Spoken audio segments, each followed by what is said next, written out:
All right, folks, here we are. This is the last video, hopefully, of this section. I know it's been kind of a long section, and I hope to make up for it in section 1.3. Yeah. Hopefully that one go a little faster to kind of compensate. But for this one, we got one more topic, which is all about the equation of a circle. Now, circles, they have what we call a general form where you have the x squared, y squared component, and the x component, the y component, and then the constant component in that order. It's all on one side of the equation equal to 0. This is what we call the general form. General form is nice starting position, especially when you want to convert to the more to me, the more important and useful one, which is the standard notation. Now, standard notation is right here. This is x minus h quantity squared, and then y minus k quantity squared is equal to r squared. I'm going to use different colors to coordinate here. So here, that h and that k tell you the center of your circle. So if there is no h and k, it's just x squared plus y squared, then that means it's centered right at the origin 0, 0. And then r, so you do the square root of r squared, that tells you what the radius is. To get your equation from general form to standard form, you'll have to remember how to complete the square, which, that's one of the most important skills to know in algebra, completing the square, because we see it when we solve quadratics.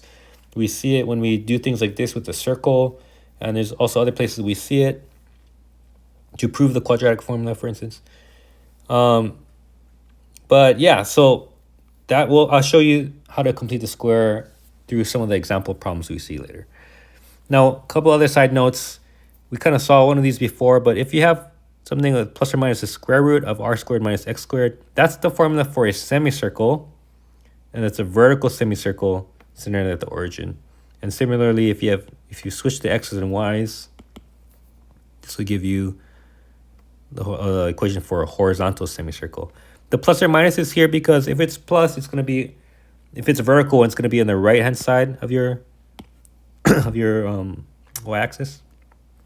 If it's a minus is going to be in the left hand side. We saw this one of the previous questions where you graphed a semicircle.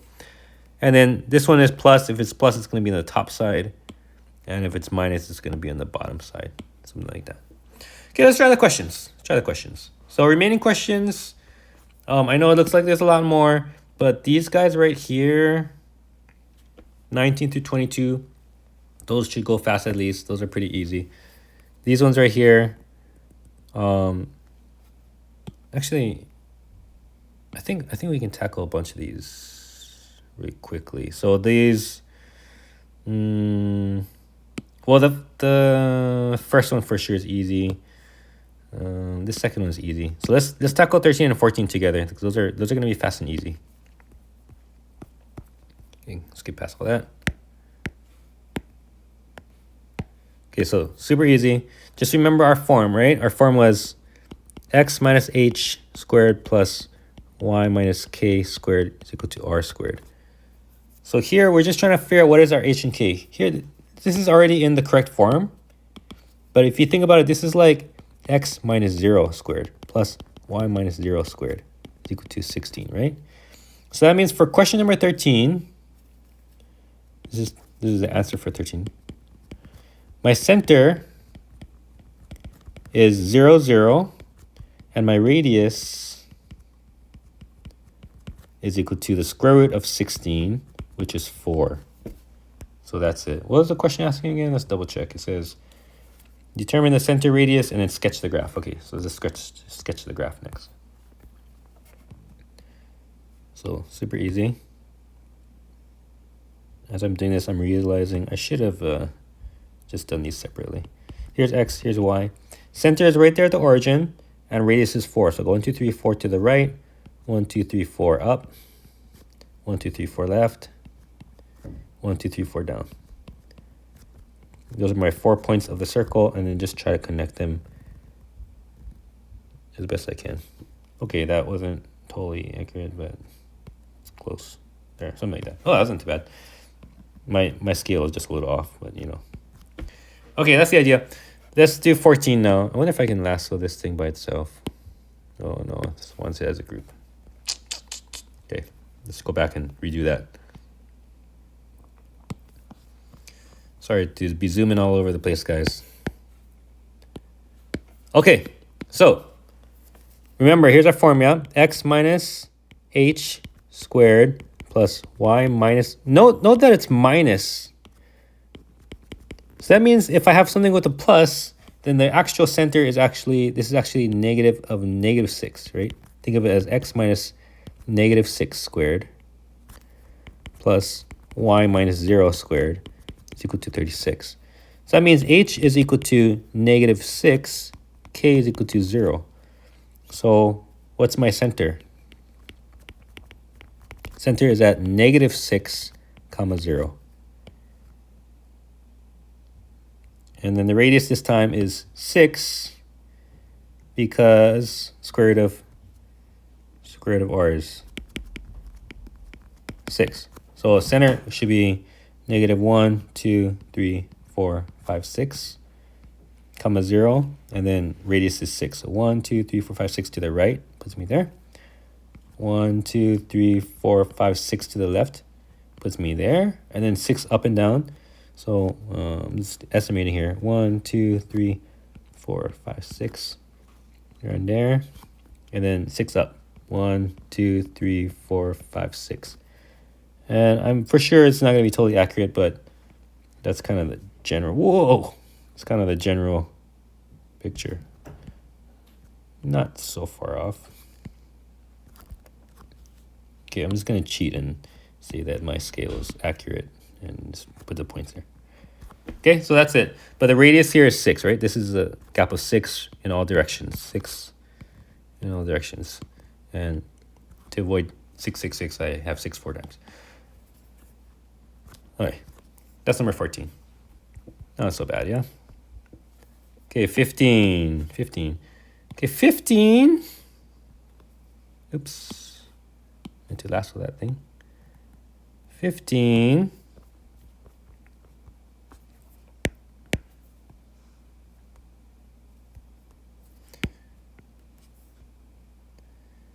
It looks kind of almost right, but it's not quite organized correctly, right? Here I have the x terms on the right side of the equation, but easy fix. I'm just going to add this whole thing to the other side. That's going to give me, and anytime you do something to one side of the equation, you do it to both sides, right? So that's going to give me this new equation, x minus 2 squared plus y plus 2 squared is equal to 8. And oh, voila, I'm already set up. So already I see my points, right? Here's h and k. Oops. Here's h and k. That means my center is 2 comma negative 2. And this time I'm not going through that whole, explanation, but I just simply looked at this. If it's negative, the actual position is going to be the opposite, positive. If this is positive, the actual coordinate is in negative. Just flip the signs. What's the radius? Square root of 8. Okay. Square root of 8, which is 2 square root of 2. Or, I forget what... Let me get a decimal approximation. I forget what it is. It's about... I'm just typing in my calculator here. This is about 2.8. Okay, just so I can sketch it more easily. Okay, so let's go into the sketch.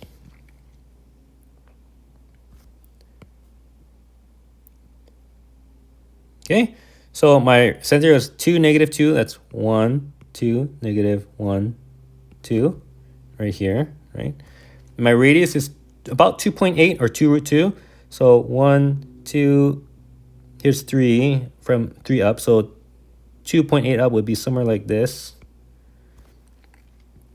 To the right, 1, 2, 3. That would be 3. So I'm going to go a little less than 3. 1, 2, 3 down. A little less would be around here. And this is just a rough sketch. 1, 2, 3 would be there. So, 2.8, something like that. Now, again, this is not imperfect, but, You get the idea. Come on. Okay, I drew that circle so badly that it didn't even recognize it as a circle to fix it. Okay, so that's just a rough sketch, guys. And here the radius would be, oops. Here, oops. Stop it. Okay, here the radius would be 2 root 2. All right, let's go on. Okay, this is number 16. Let's do the next page. Okay, so here's a question where this is what I was talking about, right? Where it doesn't look correct, so we have to take an extra step to complete the square. So let me remind you how to complete the square. First of all, I'm going to think of this as two separate portions. I got my x portion, and then I've got my y portion. Right? And then, so I'm just kind of giving myself some extra space. And then the right-hand side, I have my -5. Okay, well, this is where it's helpful to remember what happens when I square something. What happens when I square a plus b squared? Well, I get the first term squared, I get the last term squared, and in between I get 2 times the product of the first and last. Yeah. And if this happens to look like x plus some number, let's just use let's use 3 as an example. Let's square that. Well, I get x squared as a front term. The last term is 3 squared, which would be 9, right? And in between I have double this 3 times x, so that'll be 6x.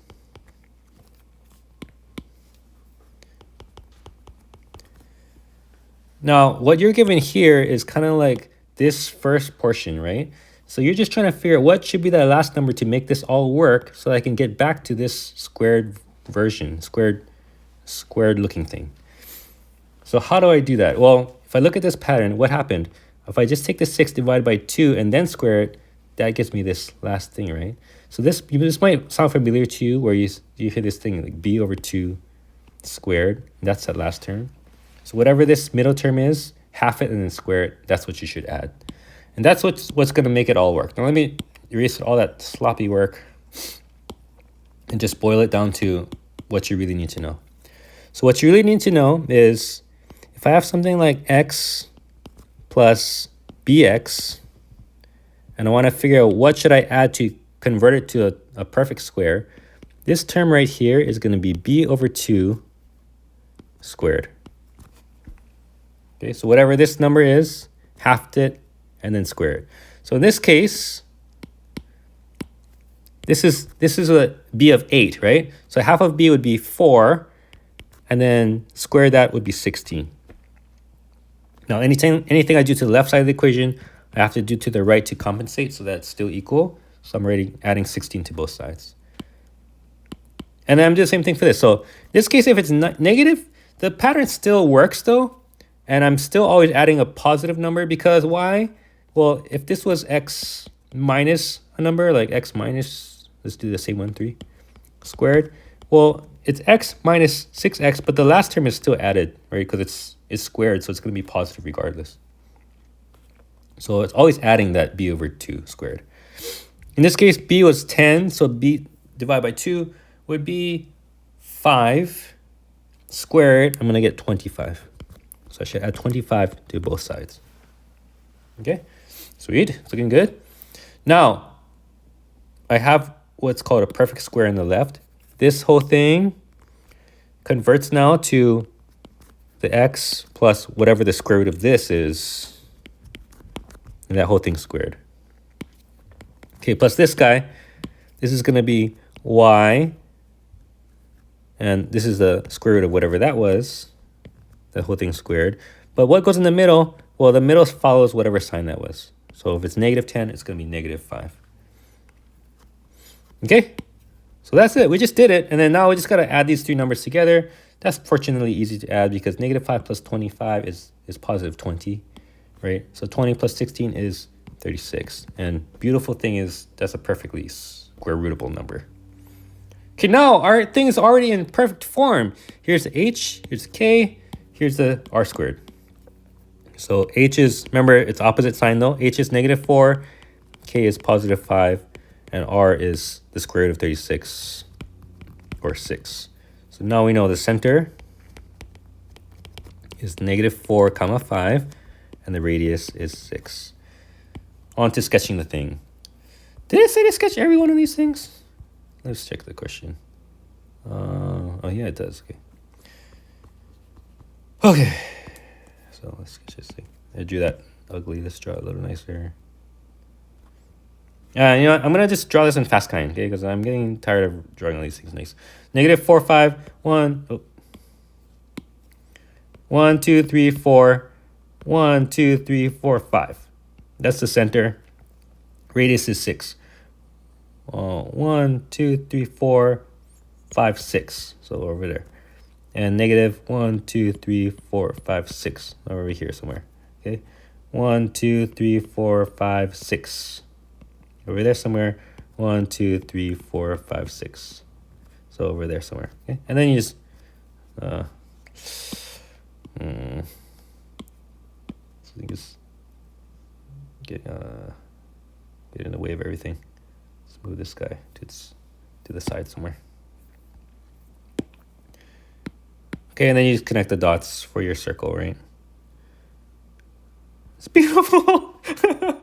Okay, last one of this type. Okay, 17. And we're going to basically follow the same procedure that we followed in question number 16.